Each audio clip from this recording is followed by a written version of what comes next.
Bismillahirrahmanirrahim.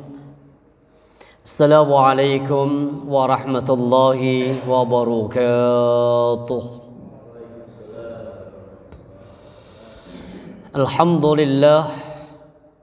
Alhamdulillahilladzi anzala as-sakinata fi qulubil mu'minin liyazdadu imanan ma'a imanihim. Asyhadu an la ilaha illallah wahdahu la syarika lah wa asyhadu anna Muhammadan abduhu wa rasuluh la nabiyya wa la rasula ba'dah. Allahumma salli wa sallim wa barik ala nabiyyina Muhammadin wa ala alihi wa ashabihi wa man tabi'ahum bi ihsan ila yaumiddin. Amma ba'du. Qala Allah Ta'ala fil Qur'anil Aziz. A'udzu billahi minasy syaithanir rajim. Wasari'u ila maghfiratin min rabbikum wa jannatin 'arduha as-samawati wal ardh u'iddat lil muttaqin. وقال في آية الأخرى إن الذين قالوا ربنا الله ثم استقاموا تتنزل عليهم الملائكة ألا تخافوا ولا تحزنوا وأبشروا بالجنة التي كنتم توعدون. وقال رسول الله صلى الله عليه وسلم في حديثه يا أيها الناس خذوا من الأعمال ما تطيقون فإن الله لا يمل حتى تملوا وإن أحب الأعمال إلى الله ما دام وإن قل. صدق الله العظيم وصدق الرسول الكريم ونحن على ذلك من الشاهدين. Alhamdulillahi Rabbil Alamin. Para jamaah sidang salat maghrib Masjid Muhammad Ilyas yang semoga senantiasa dalam lindungan Allah Subhanahu wa taala. Alhamdulillah, tidak henti-hentinya kita bersyukur pada Allah karena Allah masih membimbing kita, Allah masih mengarahkan kita, Allah masih memberikan kita karunia nikmat iman, nikmat Islam, nikmat kesehatan dan juga nikmat kesempatan. Sehingga pada malam hari ini walaupun masih banyak jamaah yang Allah uji dengan sakit, kita masih bisa melanjutkan ta'lim kajian kita pada malam hari ini. Semoga ta'lim ini menjadi media taqarrub kita kepada Allah Subhanahu wa taala. Baik para jamaah, hari ini kita masih melanjutkan materi kita tentang mujibatul jannati fi daw'is sunnah. 62 amalan pembuka pintu surga. Terakhir pembahasan sampai ke nomor berapa? Masih ada yang ingat? Di nomor 2 ya. Pertama, orang yang mengucapkan kalimat la ilaha illallah dan mati di atas kalimat itu. Karena orang kalau sudah bersyahadat, ini sudah Allah berikan kunci surga. Cuma kunci itu tidak bisa langsung dipakai untuk membuka surga, tapi butuh apa? Butuh gigi. Kunci ini kan apa ya? Membedakan satu kunci dengan yang lain di giginya. Makanya kemudian kalau kita pingin membuka syahadat itu sudah Allah berikan, ini kuncimu. Tapi nanti di surga itu masih ingat ada berapa pintu? Ada 8 pintu. Dan untuk membuka itu butuh kikir, dan kikir ini untuk bisa biar kuncinya itu bisa terkikir, kikir inilah yang disebut dengan amal saleh. Maka butuh pembuktian yang kedua, orang yang beriman dan istiqamah dengan keimanannya. Apa kata Rasulullah? Sebuah motivasi bagi kita.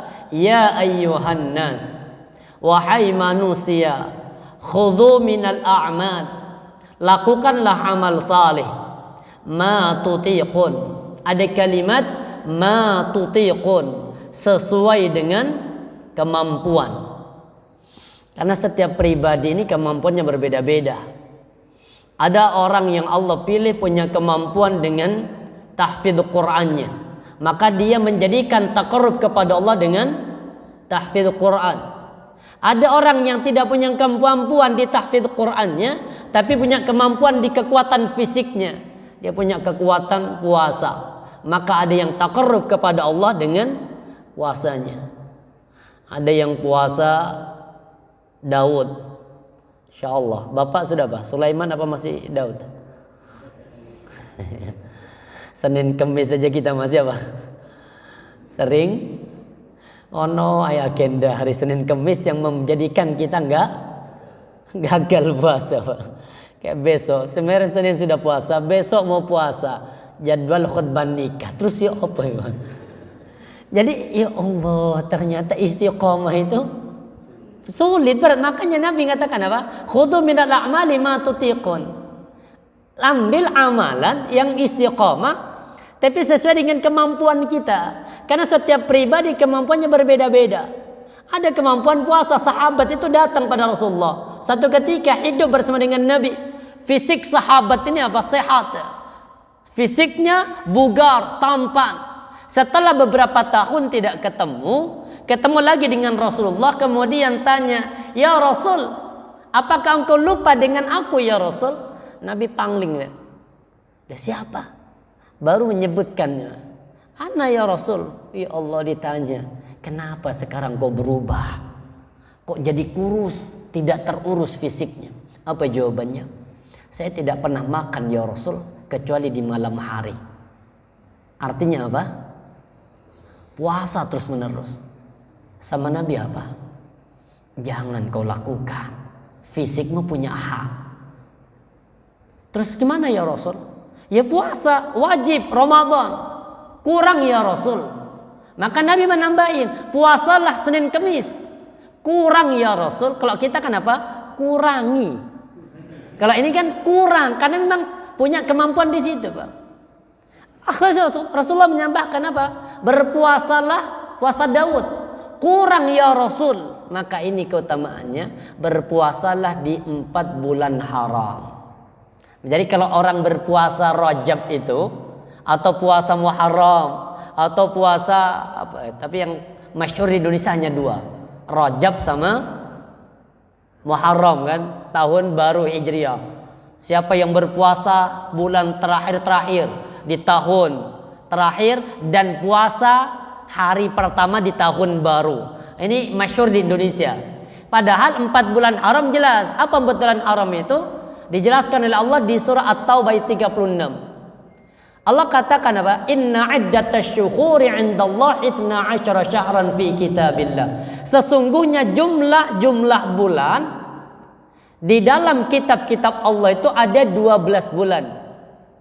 Yauma khalaqas samawati wal ard, ketika Allah menciptakan langit dan bumi, minha arba'atun Khurum. Dari 12 bulan itu ada 4 bulan yang dihormati. Dan orang jahiliyah sebelum Islam datang ini sudah menghormati 4 bulan haram ini. Dijelaskan dalam sebuah hadis. Apa 4 bulan haram itu? Kata Rasulullah, dzul thalathatun mutawalliyat. 3 berurutan. Dimulai dari Dzulqa'dah, Dzulhijjah, Muharram, wa Rajabun mudhara baina Jumadi wa Sya'ban. Yang keempat ini Rajab antara Jumadi dan Sya'ban. Yang masyhur di Indonesia hanya 2, Rajab sama Sya'ban, sama Muharram. Ini disebut dengan bulan Syura. Padahal dari kata Asyura. Asyura itu artinya 10. Karena orang Jawa sulit bilang A, maka hilang A-nya tinggal syura. Dari makna 10 berubah menjadi ikan hiu. Jadi syura itu artinya ikan hiu. Paham? Syura? Oh iya. Makanya orang kalau di bulan syura takut melaksanakan kegiatan-kegiatan. Mau nikahan gak berani. Kenapa bulan sial? Takut dicaplok. Oh iya. Kemudian kata Rasulullah, berpuasalah engkau di 4 bulan haram. Hadis ini yang menjadi dasar kalau kita memperbanyak berpuasa di 4 bulan haram ini, boleh, tapi tidak ada pengkhususan pilih tanggal ini, pilih tanggal itu, nggak ada. Kenapa? Karena kalau mengkhususkan sesuatu itu harus ada landasan sumber dari Rasulullah Shallallahu Alaihi Wasallam. Maka Nabi minta, khudhu minal a'mali ma tutiqun, yang bisa kita istiqamah di dalamnya. Kenapa ya Rasul? Ini kalimatnya Pak, ditambahin. Dan ini yang paling berat. Fa innallaha la yamallu, karena Allah tidak akan pernah merasa bosan. Untuk apa? Untuk mencatat semua amal ibadah yang kita lakukan, baik besar kecil, tercantum, tertulis di Lauhil Mahfuz, bahkan nanti akan dimintai pertanggungjawaban oleh Allah. Makanya muncul kalimat faman ya'mal mithqala dzarratin khairan yarah wa man ya'mal mithqala dzarratin syarran. Sekecil apapun ada balasan kebaikan, sekecil apapun keburukan ada balasannya. Dan ini yang paling kita takutkan, Pak. Apa kata Rasulullah di sini? Wa inna hatta tamallu, yang paling kita takutkan kalian yang merasa bosan. Ada titik jenuh kan? Ada. Ta'lim, ada titik jenuh. Kayak mohon maaf, contoh kajian pagi, satu masjid contoh, pagi ada, subuh ada, maghrib ada, terus gak pernah terputus. Dia khawatirkan ada unsur jenuh. Karena Nabi menjelaskan, Pak, ini ya, kejenuhan itu kadang ini. Lihat kata Rasulullah. Apa kata Rasulullah? Ya Abdullah, kata Nabi kepada Abdullah bin Umar bin Abil Aus. Apa kata Rasulullah? Ini Abdullah bin Amri bin Aus. Ini anaknya Amr bin As, namanya Abdullah. Dijadikan contoh oleh Rasulullah. Kata Nabi begini, ya Abdullah, la takun mitla fulan, jangan engkau contoh laki-laki ini. Kenapa ya Rasul? Kana yaqumul lail, dia dulu biasa salat malam. Fataraka qiyamal lail, kemudian belakangan dia tinggalkan salat malam. Berarti ada titik apa? Ada titik jenuh. Makanya di sini Nabi minta ya sesuai kemampuan. Ramadan awal semangat 10 hari pertama. 10 hari kedua mulai lelah, mulai mengendur. Apalagi 10 hari terakhir kadang ada kemajuan. Softnya kemajuan, jamaahnya mulai banyak yang. Kenapa bisa begitu? Kan ini tadi apa? Ngebutnya di awal. Subhanallah, ngebut di awal. Ramadan itu panjang 1 bulan. Karena sudah ngebut di awal mulai rasa lelah. Padahal Nabi minta apa? Awal itu ya biasalah. Ketika sudah 10 hari terakhir baru Nabi mulai meningkatkan apanya? Ibadahnya. Makanya di sini muncul sebuah ungkapan, wa inna ahabbal a'mali ila Allah ma dama in qallah. Karena sesungguhnya amalan yang paling dicintai Allah adalah amalan yang dawam, walaupun amalan itu sederhana. Tapi sekarang amalan pembuka pintu surga yang ketiga. Apa itu? Orang yang mengerjakan kewajiban-kewajiban dalam Islam. Sebelum itu, ini kita hafalkan sebuah doa dulu. Ini sudah hafalkan doanya? Allahumma inni as'aluka imanan la yartaddu wa na'iman la yanfadu wa murafaqata Muhammadin sallallahu alaihi wasallam fi a'la jannatil khal. Sudah hafal? Ini hadis. Ini boleh dipakai dalam salat, boleh pakai dalam sujud. Ini hadis riwayat Imam Ahmad, Ibnu Hibban At-Tabrani dalam kitab Al-Kabair. Ini hadis dari Ibnu Mas'ud. Ini doanya Ibnu Mas'ud, minta kepada Allah, ya Allah, berikan aku ya Allah apa? Iman yang kokoh, yang tidak kembali lagi kepada kemurtadan. Karena kita belum ada yang menjamin kita akan seperti apa ending perjalanan kita. Maka minta iman yang kokoh, yang tidak kembali lagi kepada kekufurannya. Wa na'iman la yanfadu, anugerahkan kepadaku ya Allah nikmat yang tidak akan pernah sirna. Sehat enggak sirna sehatnya. Punya apalagi hartanya tidak sirna. Punya jabatan ya pengen enggak sirna juga. 2 periode kadang masih 3 periode. Tapi bukan di situ, Pak. Yang terakhir ini paling puncaknya, ini yang paling indah kalau saya baca nih. Apa? Wa murafaqatu Muhammadin sallallahu alaihi wasallam fi ala jannatil khali. Allah, izinkan aku untuk mendampingi nabimu di dalam surga yang tertinggi. Ini artinya, tolong ya Allah, masukkan aku ke dalam surga Firdaus mendampingi Rasulullah sallallahu alaihi wasallam. Kenapa? Karena Nabi meminta. Apa kata Rasulullah? Fa idza sa'altumullah, kalau kalian minta kepada Allah jangan nanggung. Terus gimana ya Rasul? Fas'alul jannatal firdaus, mintalah surga Firdaus. Ini perintah Nabi. Jangan minta ya Allah, aku mohon ya Allah, masukkan aku ke dalam surgamu. Emperannya nggak masalah ya Allah, yang penting surga. Ini nggak pas. Jadi kalau minta yang tertinggi. Gagal di yang tertinggi, masih kemana? Jatuh masih ke surga. Nggak masuk di Firdaus, surga Aden. Jannatu adnin tajri min tahtil anhar, surga Aden. Surga Aden ini adalah surga yang Allah sediakan bagi hamba-hamba Allah yang dulu punya dosa dan bertaubat dengan taubatan nasuha, maka Allah masukkan ke dalam surga Jannatul Aden. Itu tingkatan yang kedua. Maka para jamaah, ini indah. Yang ketiga yang paling indah, izin. Ya Allah, izinkan aku menemani nabimu di dalam surga yang tertinggi, yaitu apa? Surga Firdaus. Taib, kita akan bahas materi yang ketiga. Pembuka pintu surga yang ketiga adalah orang yang menunaikan kewajiban-kewajiban dalam Islam. Apa kewajiban dalam Islam? Pertama salat. Habis salat zakat.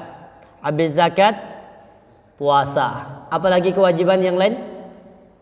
Ini aja cukup, Pak. Kalau haji wajib, tapi ada batasan. Apa? Manistata'a ilaihi sabila. Tapi kalau salat, puasa, zakat, semua orang pasti mampu. Makanya di sini disebutkan hanya 3. Kita akan bahas. Khamsus salawatin. Kata Rasulullah SAW, khamsus salawat. Salat 5 waktu fil yaumi wal lailah. Dalam satu hari, dalam sehari semalam. Faqala hal alayya ghairuha ya Rasul, masihkah ada kewajiban selain dari yang 5 waktu itu ya Rasul? Lihat kalimatnya, la illa an tatawwa'a, kecuali engkau ingin nambah salat sunnah. Berarti orang mengerjakan salat wajib saja sudah cukup.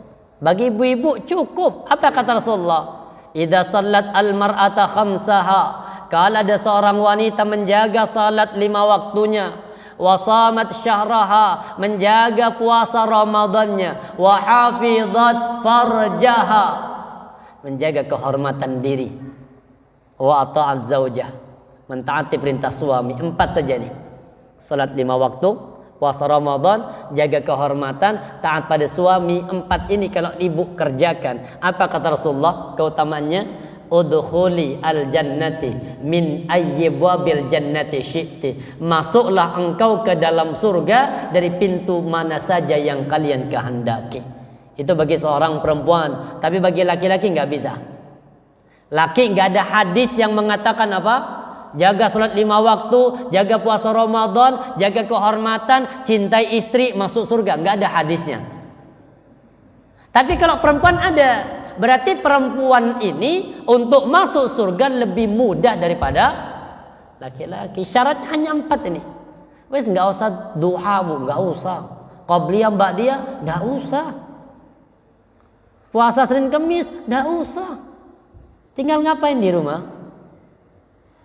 Salat 5 waktu, jaga puasa Ramadan, taat suami, taat, jaga kehormatan. Tapi yang jadi masalah di sini, sudahkah salatnya sempurna?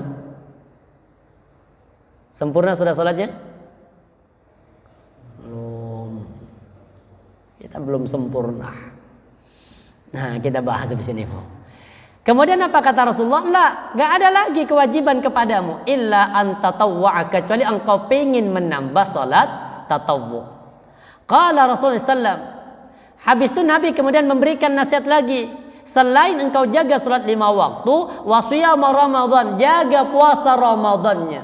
Qala hal alayya ghairu ya Rasul, apakah ada tambahan yang lain daripada puasa Ramadan? Kata Nabi, enggak, illa an tatawwa, kecuali engkau pengin nambah salat, pengin nambah puasa tatawwu.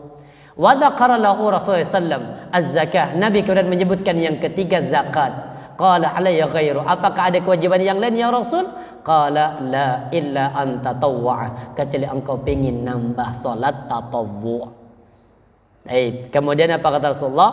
Wa yaqulullah wallah la azidu ala hadha. Ini kata sahabat, wallahi demi Allah ya Rasul, la azidu ala hadha, aku tidak akan pernah menambah dari yang tiga ini. Aku enggak menambah ya Rasul. Wala an angkusa, dan aku juga tidak akan mengurangi ya Rasul. Apa kata Rasulullah? Aflah in sadaqah, engkau beruntung jika engkau itu benar, jujur. Berarti ternyata pembuka pintu surga, orang yang menunaikan kewajiban ini sudah cukup untuk bisa menjadi pembuka pintu surga. Tapi ingat, benarkah yang wajib ini sudah benar-benar sempurna? Sempurna, Pak? Apa kata Rasulullah? Awwalu ma yuhasabul 'abdu yaumal qiyamah min 'amali as-shalah. Yang pertama kali akan dihisab oleh Allah di antara amalan-amalan manusia kelak pada hari kiamat apa? Salat. Ada banyak hadis ini. Ada 3 bahkan hadis yang sama terkait dengan awwalu ma yuhasab. Yang pertama kali akan dihisab oleh Allah salat. Tapi kita sadar, salat kita kata Nabi apa? Kita ini sulit khusyuk. Nah, sedikit saya singgung dulu masalah salat ini biar nyambung.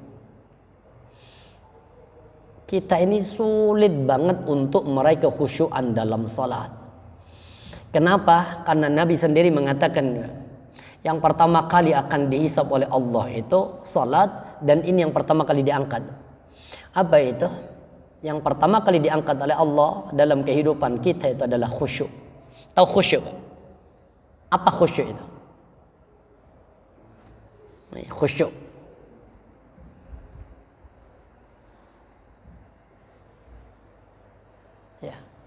Apa khusyuk itu? Tenang, terus tumakninah, apa lagi? Enggak pikir apa-apa gitu kan. Baik, kita bahas dulu. Khusyuk secara bahasa berarti tenang dan tunduk. Karena Allah jelaskan di surah Fussilat ini, "Wa min ayati annaka taral arda khashi'ah." Dan di antara tanda-tandanya ialah bahwa engkau lihat bumi kering dan gersang. Yang dimaksud dengan khasyiatan di sini adalah tunduk dan tenang. Berarti kalau bumi itu gersang, nggak ada tumbuh-tumbuhan, berarti bumi itu apa? Tenang, khusyuk. Kalau ada tumbuhan kena angin, tumbuhannya bergerak. Tapi kalau dalam makna yang benar, apa khusyuk itu? Khusyuk itu artinya hadirnya hati dalam salat dan tenangnya anggota badan. Jadi khusyuk itu 2. Pertama, hadirnya hati dan tenangnya anggota badan. Ini ternyata khusyuk itu berat. Kenapa? Ini kata Nabi, awwalu syai'in yurfa'u min hadil ummah al-khusyu'u hatta la tara fiha khashi'an.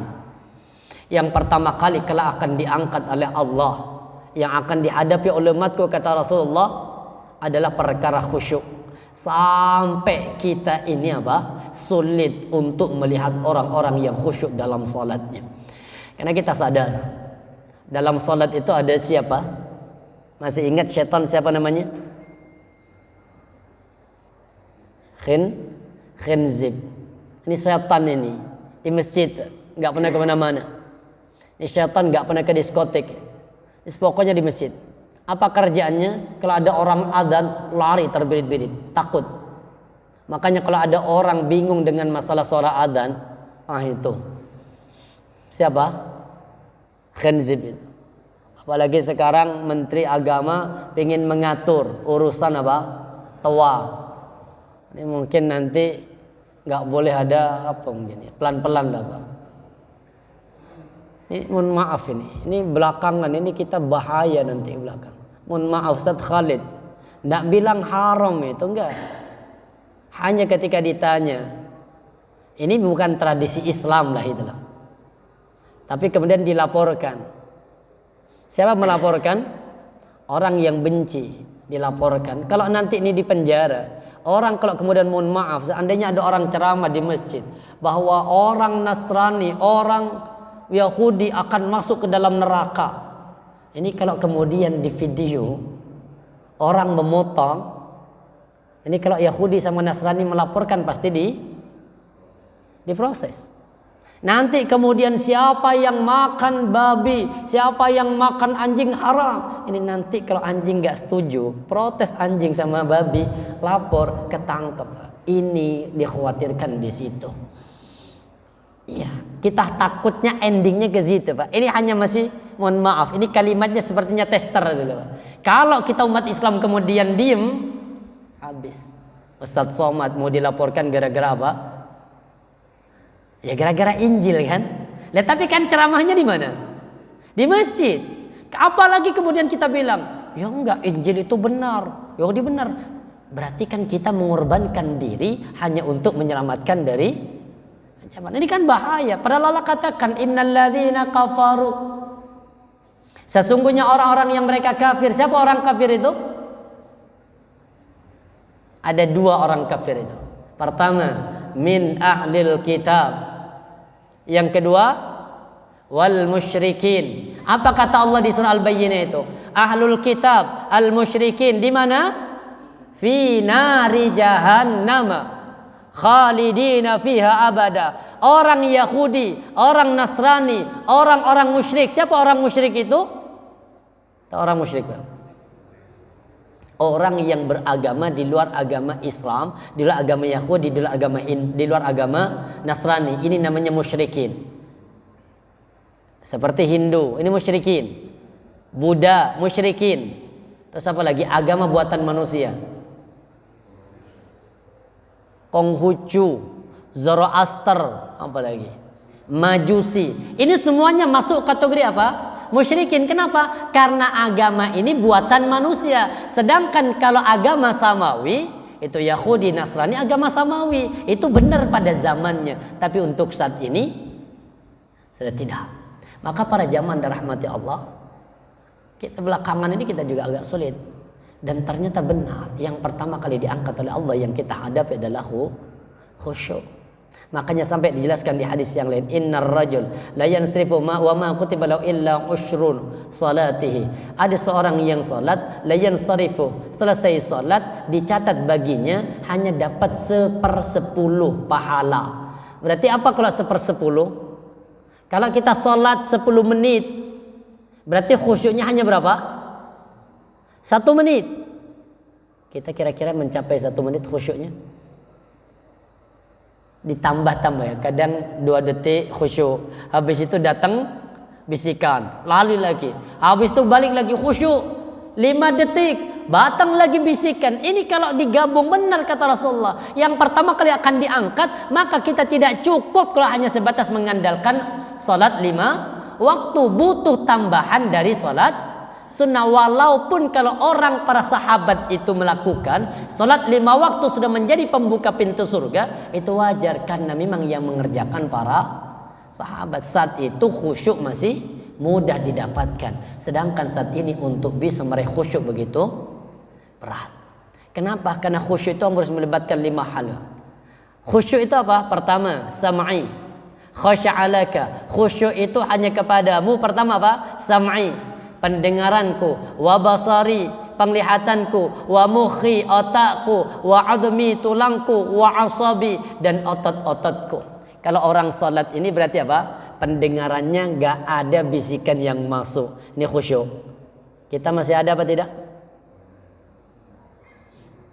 Insya Allah. Khusyuk. Kadang saking khusyuknya itu kita sampai lupa iki rakaat keberapa, itu saking khusyuknya, Pak. Benar ya Allah. Ya Allah. Benar. Kalau jadi makmum mah enak, nggak mikir rakaat. Apa cari imam ya kan? Yang susah jadi imam tuh, Pak. Imam ini kan mikir rakaat ketiga keempat ya kan? Kalau makmum, makanya yang paling enak jadi makmum, nggak pernah salah. Cuma imamnya kalau salah, makmum juga ikut salah. Saya pernah ketika di Bali ngimami, itu antara sesama makmum rebutan. Pikiran saya benar 4. Makmum yang sebagian sebelah ini bilang subhanallah, sebelah ini diem. Kan bingung saya, Pak. Saya yakin 4. Karena sudah subhanallah, akhirnya saya nambah. Waktu itu salat Isya. Akhirnya saya nambah serakaat. Selesai sholat, kemudian ribut sesama jamaah.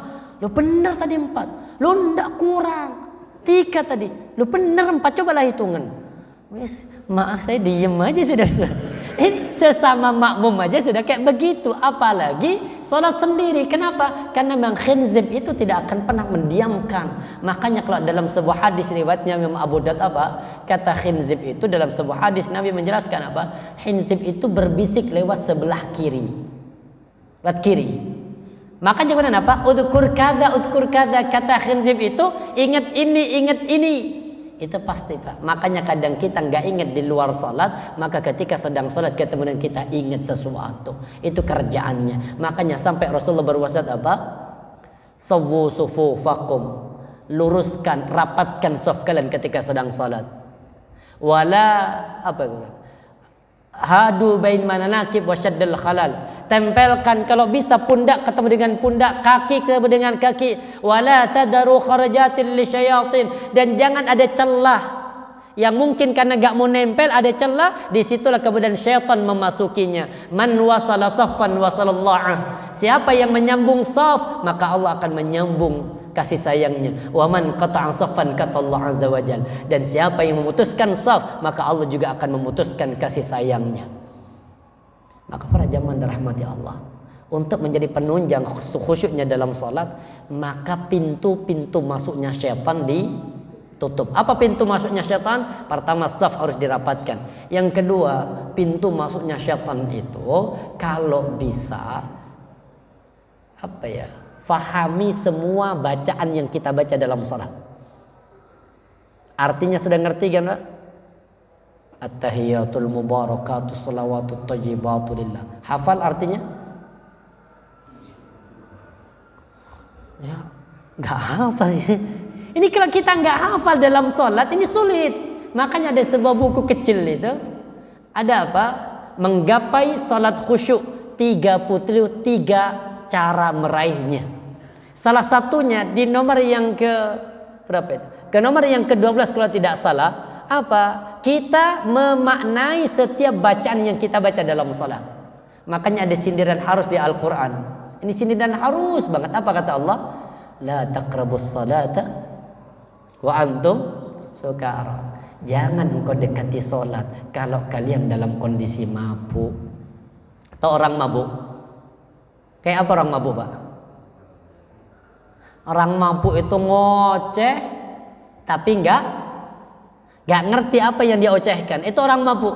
Makanya Allah katakan hatta ta'lamu ma taqulun, sampai kalian sadar apa yang kalian ucapkan. Makanya kalau ada orang salat belum faham makna dari bacaan salatnya, maka salatnya seperti orang, saya enggak bilang doang.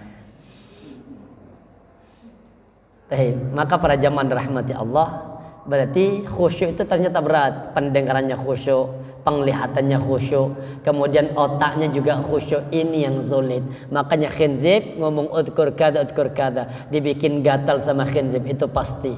Makanya kalau orang sholat kemudian gatal sering garuk, itu berarti sudah enggak khusyuk. Kenapa? Karena anggota tubuhnya sudah tidak tenang. Setelah dibikin garuk sudah kadang dibikin bersin, iya, dibikin batu, iya, dibikin menguap, iya, bahkan dibikin kacau bacaan ayatnya. Iya itu. Kadang baca wal asri, tapi kadang ditutup dengan surah At-Tin.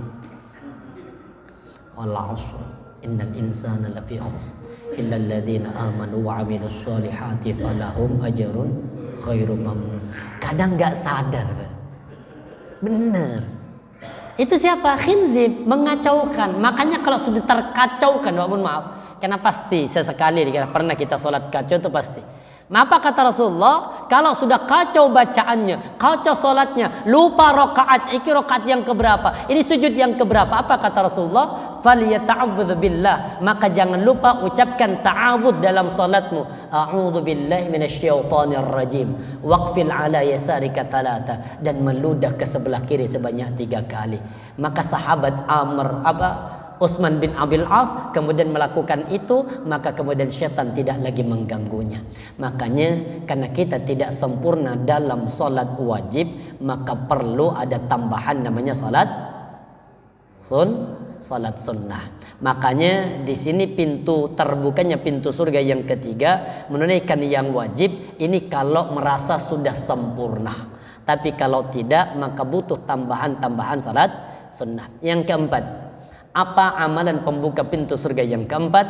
Yaitu orang yang menghafal Asmaul Husna. Hafal Asmaul Husna? Alhamdulillah. Siapa yang hafal? Anak kita. Anak SD hafal. Kalau yang sekolah-sekolah Islam. Kenapa? Karena ini sekarang menjadi zikir rutin anak SD. Apa kalimatnya? Rasulullah mengatakan, Inna lillahi tis'atan wa tis'ina isman. Sesungguhnya milik Allah subhanahu wa ta'ala 99 nama. Mi'atan illa wahid, 100 kurang 1. Man ahsaha, siapa orang yang menghafalnya, dakhalal jannah, dia akan masuk ke dalam surga. Tapi kalimatnya, kata di sini makna ahsa, menjaga atau menghafalnya, dimaknai kalau kata Syekh Abdul Aziz bin Baz yang bisa kenal dengan Syekh bin Baz, beliau menjabarkan kata ahsa dengan memaknai menghafalnya, merenungkan maknanya dan mengamalkan kandungannya. Ada berapa? 99 nama yang dikenal dengan Asmaul Husna. Maka kemudian apa kata Allah? Jadikan Asmaul Husna media. Untuk apa? Untuk kita berdoa kepada Allah. Lihat kalimatnya. Qul Allah awid ar-Rahman. Serulah Allah atau berdoalah kepada Allah. Awid ar-Rahman, dan berdoalah atau atas nama ar-Rahman. Ayyamma tad'u falal asmaul husna. Dialah Allah yang punya nama Asmaul Husna, nama-nama yang terbaik. Kemudian ada ayat ini, wala tajhar bi salatika, dan jangan engkau mengeraskan suaramu dalam salatmu, wala tukhafit biha, dan janganlah engkau pula merendahkannya, wabtaghi baina dzalika sabila. Ternyata Rasulullah ini mengajarkan, ini jadikan media. Kalau kita mau berdoa, biasakan doa kita diawali dengan Asmaul Husna. Ini nanti bisa dipakai nih. Disebut dengan apa? Ismullahil A'zam. Ini nanti dihafalkan. Apa kata Rasulullah? Anna Rasulullah sallallahu alaihi wasallam sami'a rajulan yaqul. Ini hadis bersumber dari Imam Abu Dawud, At-Tirmidzi dan An-Nasa'i. Ada seorang sahabat sedang berdoa. Saat itu Rasulullah mendengar doa sahabat, dan doanya sahabat itu dimulai dengan Ismullahil A'zam. Mana Ismullahil A'zam? Allahumma inni as'aluka bi anni ashhadu annaka antallah la ilaha illa anta al-ahadus samad alladzi lam yalid wa lam yulad wa lam yakul lahu kufuwan ahad. Hafal? Sudah hafal, Bu? Runtunan kalau doa apa pertama? Doa itu kalau kita mau berdoa kepada Allah dibuka dengan apa? Dengan selawat. Ya, kita adzan dulu sebentar mungkin. Enggak adzan dulu, kita lanjut sebentar.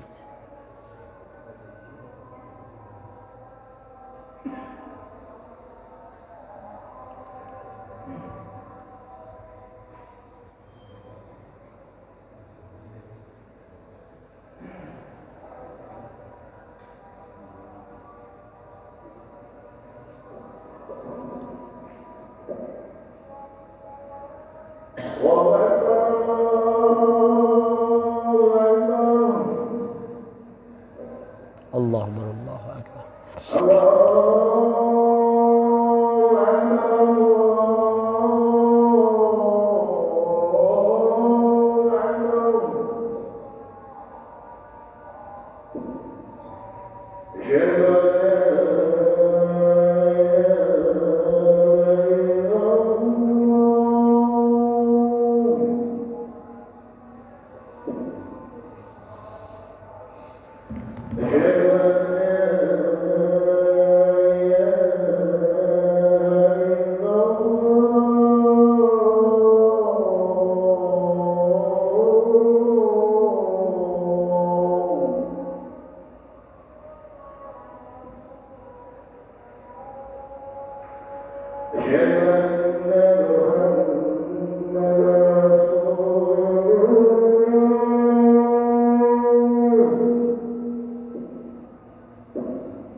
Kita lanjutkan sebentar sebelum kita mungkin ada barangkali mau ditanyakan nanti.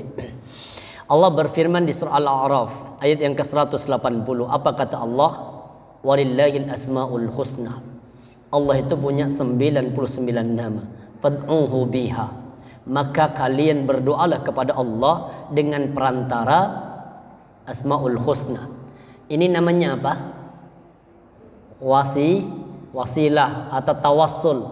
Dalam Islam itu ada tawassul. Tawassul itu ada dua.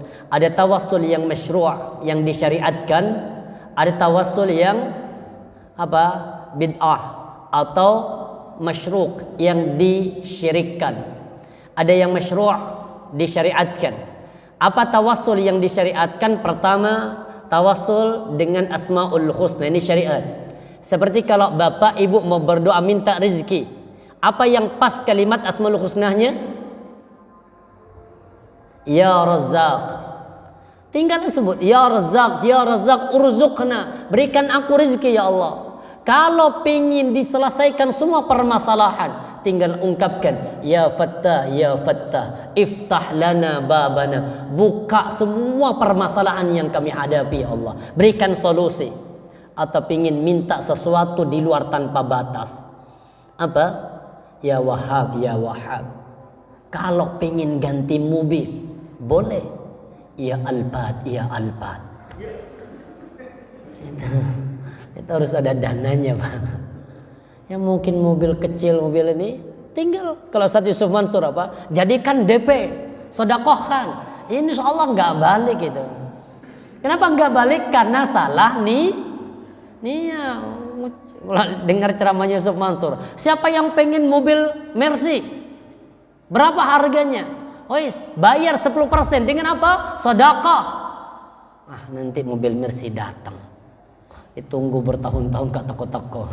Kenapa? Karena salah dalam niat. Sedekah, bismillah sedekah. Karena Allah perintah Allah. Urusan balik nggak balik Allah yang akan menentukan. Sama dengan kita sholat. Kenapa sholat duha? Pengen apa? Pengen kaya. Apa sholat duha? Biar kaya aja. Ternyata gak kaya-kaya. Kenapa gak kaya-kaya?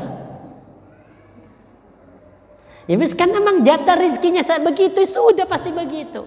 Jadi jangan ada niat karena sesuatu yang lain, cukup lillah. Maka Allah katakan, walillahil asmaul husna. Allah itu punya 99 nama. Fad'uhu biha. Maka dengan asmaul husna serulah Allah. Wadarul ladzina yulhiduna fi asma'i. Maka tinggalkan yang orang-orang yang salah dalam memaknai asmaul husna. Seperti begini yang salah, Pak. Tinggalkan ini. Jadi kalau untuk asmaul husna itu ada mutta'til, jangan ditolak asmaul husna itu. Yang kedua ada mutta'wil, jangan ditakwil. Di mana Allah? Kalau ditanya, aina Allah? Kok bingung jawabnya, Pak? Di mana Allah? Istawa 'alal arasy. Fahami, di mana Allah? Istawa 'alal arasy.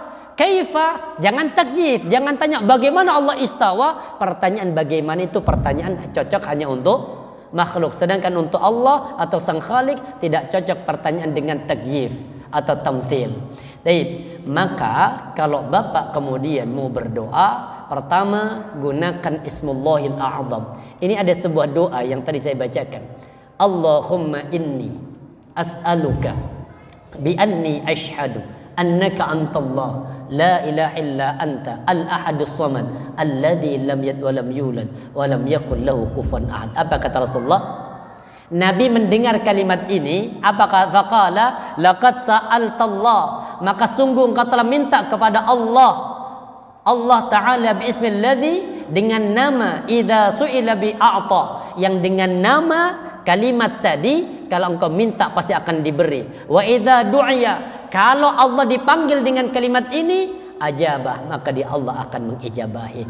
Jadi kalau mau berdoa, awali doa itu dengan salawat. Yang kedua dengan Ismullahil A'zam. Apa Ismullahil A'zam? Boleh dengan Asmaul Husna. Kalau enggak hafal, standar minimum pakai ini. Ya Hayyu Ya Qayyum birahmatika astaghith. Ya Hayyu Ya Qayyum. Setelah itu baru berdoa, insyaallah doa itu mustajabah. Jadi amalan pembuka pintu surga yang keempat adalah orang-orang yang hafal dan mempraktekkan Asmaul Husna. Maka kalau kita ingin muji Allah, gunakan kalimat Ismullahil A'zam ini. Barangkali mungkin ada yang mau ditanyakan terkait dengan dua pembuka pintu surga ini. Waalaikumsalam warahmatullahi wabarakatuh. Iya.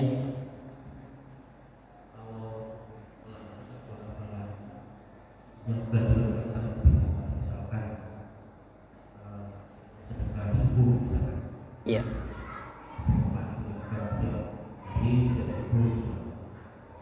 Lalu pada suatu waktu tidak dilakukan. Iya.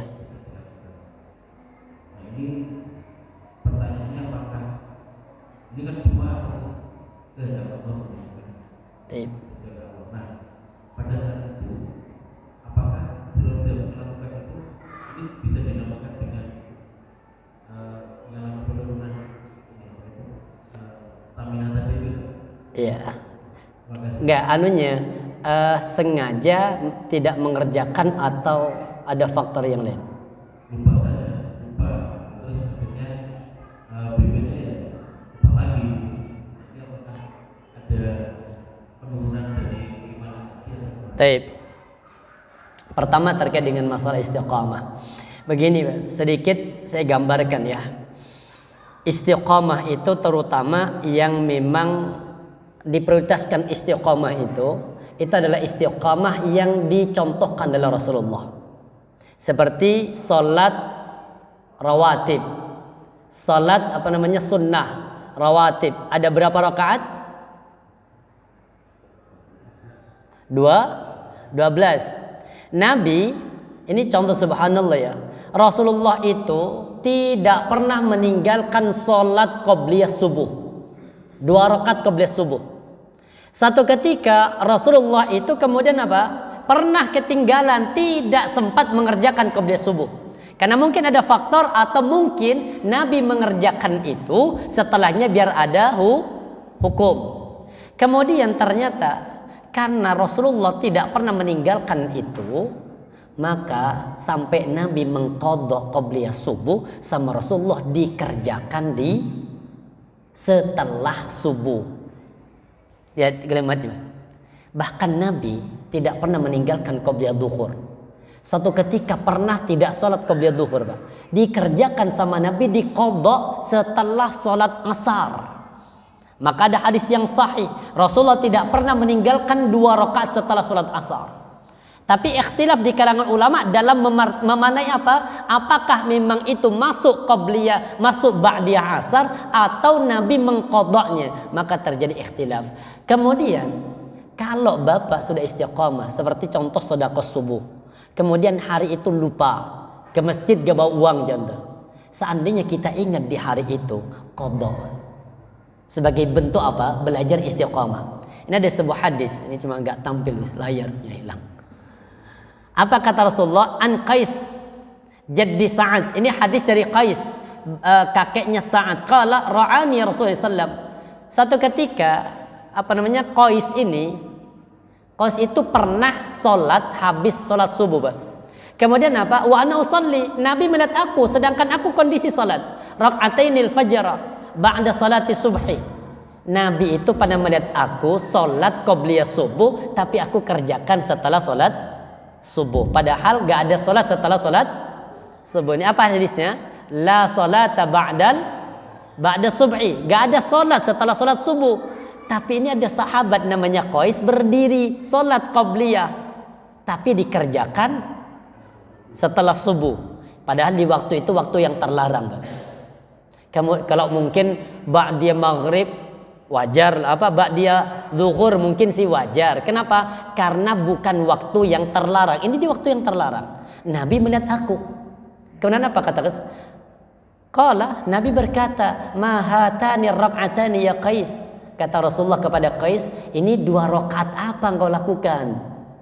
Apa kata beliau? Faqultu ya Rasulullah inni lam akun shallaitu raka'atal fajri. Aku tadi enggak sempat salat subuh 2 rakaat, qabliyah subuh 2 rakaat. Fasakata Rasulullah. Maka aku kemudian qadha sekarang, dan Nabi mendiamkan. Berarti perbuatan Qais ini benar apa salah?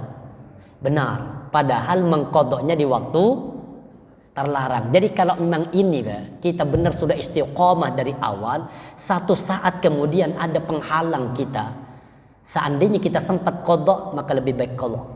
Tapi kalau kemudian kita sudah istiqomah subuh, satu hari kemudian lupa, dan lupanya kemudian kita ingat di hari itu tidak kita tunaikan, ada kemunduran saat itu iman kita.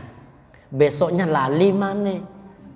Berarti mundurnya dua langkah. Jadi kalau yang bisa dan sudah biasa istiqamah, boleh untuk diqadha. Bagi pribadi sebagai bentuk tanggung jawab, aku ingin istiqamah di atas amalan sunnah, insyaallah. Jelas? Subhanakallah bihamdika asyhadu an la ilaha illa anta astaghfiruka wa atubu ilaik. Assalamualaikum warahmatullahi wabarakatuh.